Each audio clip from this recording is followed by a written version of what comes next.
Hello boys and girls, Busternaut here, and welcome to Tanks and Answers episode 5. It's not Friday, is it?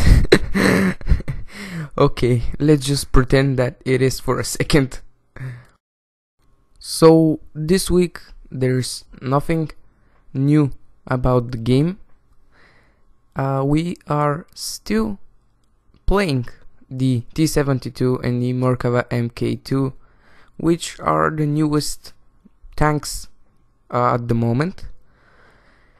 And this week I have a few questions to answer, so let's get started, shall we?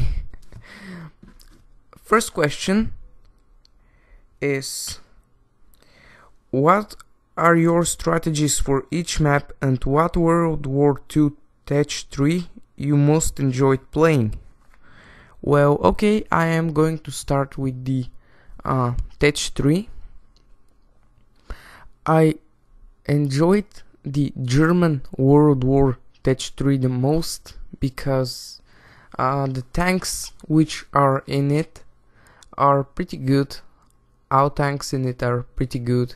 There is no tank that I can point at and tell I don't like this tank because that, and I don't like to play it because it's not a good tank. There is not such a tank at the German Tech 3. They are all pretty good tanks. So in the American Tech 3 the tanks are pretty good as well, but I can point at some tanks, for example the M3 Lee or the VC Firefly, and tell I don't like to play this tank because I don't do well in it, or because the tank is not good. So there is that. The German Tech 3 is my favorite. As the second part of your question, my map strategies, I will be making separate videos for each map, and I will be explaining where I go and why I go there, and at the same time I am going to be showing you a few games on that map, and every game I will be going in a different spot, so you can actually see where is the best spot for you, or where I like to go and why I like to go there. So at the moment I can just tell you with simple words for each map where I like to go, and at the future I'll be making those kind of map reviews, which will be some kind of tutorial videos, because that's pretty useful to know where to go on each map. So let's start with the map which I'm playing on at the moment. Well, I'm not playing at the moment, this is post commentary. So this map right now, which you can see this game with the T-72, on this map I like to go on the hill, and if I see that the enemies are not on the hill, I can go down at the middle and start firing at the enemies which will be in the valley if they are not in the hill. And sometimes I like to go below the hill on the low ground, because there are multiple ridge lines and small hills behind which you can take cover and you can fire at the incoming enemies. So that those two are the positions in which I go, and when I play at this map I don't go in the middle, you know, the valley part, and I don't go at the other side of the map pretty often. The next map, the green one with the grass on it. On this map I pretty much always go in the middle part, you know, that hill on the middle with the windmill. I like to go there no matter which side I spawn, and I like to fight for that hill. And if my team takes the hill, I can shoot from the hill down in the village, or if you are on the other side, I can go up the hill fast. You know, if you have watched my 6,400 damage in the Merkava Mk2 video, you will know which position I'm talking about. I'm climbing the hill and I'm firing from the hill down at the enemy spawn point. So that's about the green map.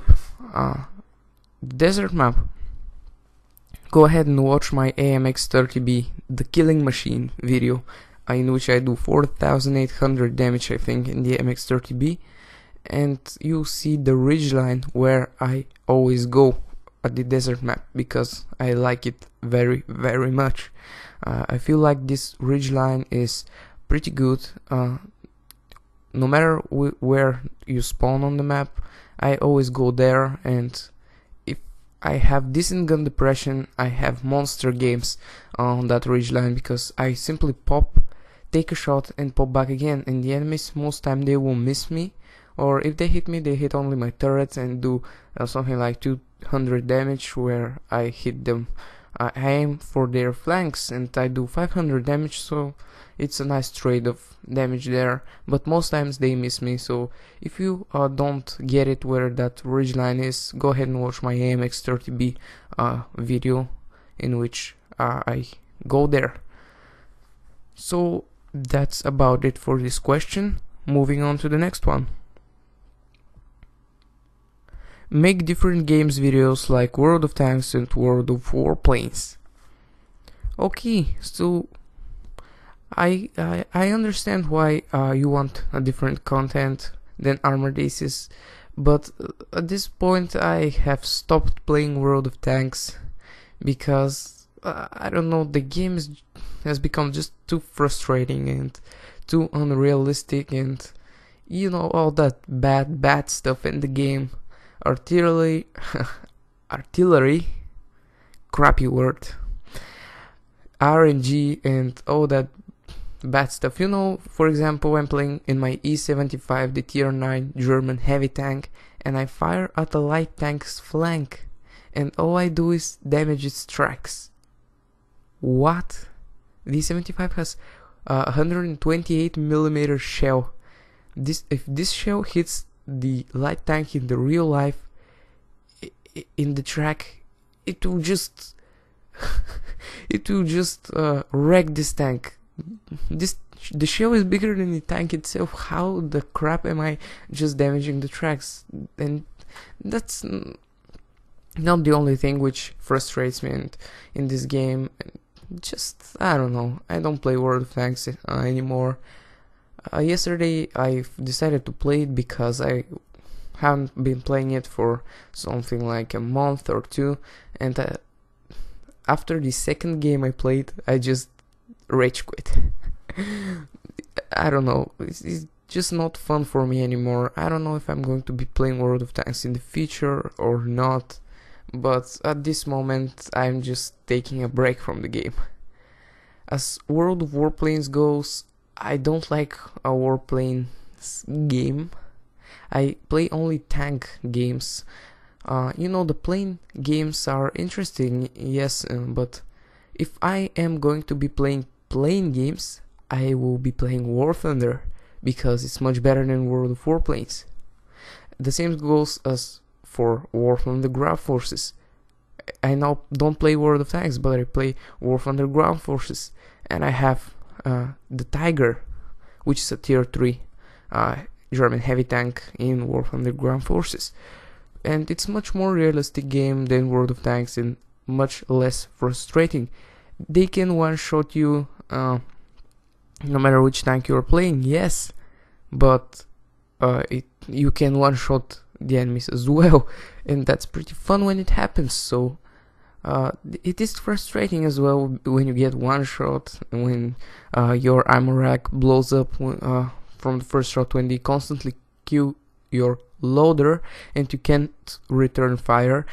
Yes, it's annoying, but it's less annoying than World of Tanks, because it's more realistic. It's more likely to happen that way in the real life than in World of Tanks, where you fire a 128mm shell at a light tank and you damage its track, and that's about it. So there we go. I don't know. Most likely I won't be making World of Tanks videos on this channel, mainly because I did this channel to do only Armored Aces videos. If I'm doing any other videos, I'm going to be uploading them on my other channel, but you know, I don't have time lately to upload videos on the other channel, so I don't know how I'm going to manage to upload videos on 2 different channels when I have when I don't have any time because I'm going to school and I'm studying and I am training as well, you know, street fitness, weights, lifting weights, such stuff, and you know, I just don't have as much time now. So I haven't been uploading for 2 weeks on the other channel, but I hope that I will find some time and I will keep uploading on my other channel. So that's about it for this question. Moving on. Do you know of any way to connect a Bluetooth controller to play instead of touch controls? Great video, keep up the good work. Okay, thank you. I appreciate your support. And although I answered this question in the comment section of the last thanks and answers video, I wanted to answer it in this video as well, because more of you could be interested in playing this game with a controller. And the answer is no, unfortunately you can't play this game with a controller at the moment. I have tried myself with my controller, but it doesn't work. But I have read on the Armored Aces Facebook page not long ago, someone asked this question and the developers said that they will add controller support at the future, not feature. So there we go. For all of you who want to play this awesome game with a controller, it's not possible at the moment, but it will be in the future. So that's about the questions for this week's thanks and answers. Sorry again that I couldn't make this video on Friday, but you know, I just wasn't able to. I didn't have a homework or something like that, because you know the weekend is afterwards and all that good stuff. But I went out with friends and I came back home pretty late at night, so there wasn't just time to make this video, and sorry, but it doesn't matter because I'm making this today. So this will be for this week's thanks and answers. I hope you enjoyed. If you have any questions, ask me in the comments. And again, thank you for the support. I hit 50 subscribers on this channel, which is pretty nice. Thank you all for the likes and all your support on those Armored Aces videos. You are just great, and I will see you on the battlefield.